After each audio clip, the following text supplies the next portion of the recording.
প্রিয় নবী করিম সাল্লাল্লাহু আলাইহি ওয়াসাল্লামের স্ত্রী এই বিবি খাদিজা, উনিও একজন কর্মজীবী মহিলা ছিলেন।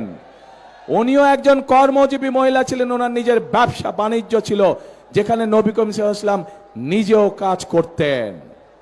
প্রিয় ভাই বোনেরা, এরা বলে ইসলামের রাজনীতি করে, অথচ নবীর স্ত্রী নিজে যেখানে একজন কর্মজীবী মহিলা ছিলেন, সেখানে কেমন করে একটি রাজনৈতিক দলের নেতা এবং কেমন করে সেই রাজনৈতিক দলটি তাবৎ বাংলাদেশের নারী সমাজকে এমন একটি কলঙ্কিত শব্দ জর্জরিত করল। প্রিয় ভাই বোনেরা, বদরের যুদ্ধ নিশ্চয়ই আপনারা জানেন কম বেশি সবাই।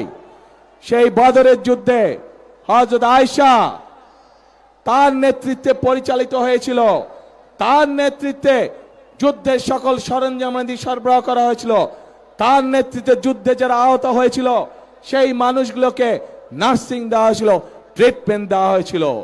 কাজে আমরা ইসলাম ধর্ম বলে, আমরা আমাদের দেশের সামাজিক অবস্থান বলে, সকল জায়গায় নারীদের একটি শক্তিশালী অবস্থান আছে এবং আমরা কোনোভাবেই অস্বীকার করতে পারবো না।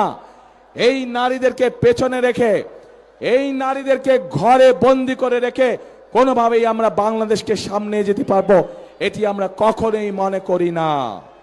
এবং সেই জন্যই দেশনেত্রী খালেদা জিয়া যখন দেশ পরিচালনার দায়িত্বে ছিলেন, উনি বাংলাদেশের নারীদের শিক্ষা ব্যবস্থাকে সম্পূর্ণ বিনামূল্যে করে দিয়েছিলেন, ইন্টারমিডিয়েট পর্যন্ত।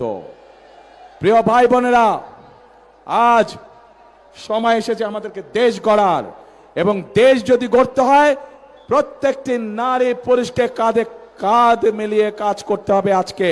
তা না হলে এই দেশকে আমরা আমাদের প্রত্যাশিত বাংলাদেশ হিসেবে গড়ে তুলতে পারবো না। প্রিয় ভাই বোনেরা, সেজন্যই আমরা এই নারীদেরকে বিশেষ করে গ্রামে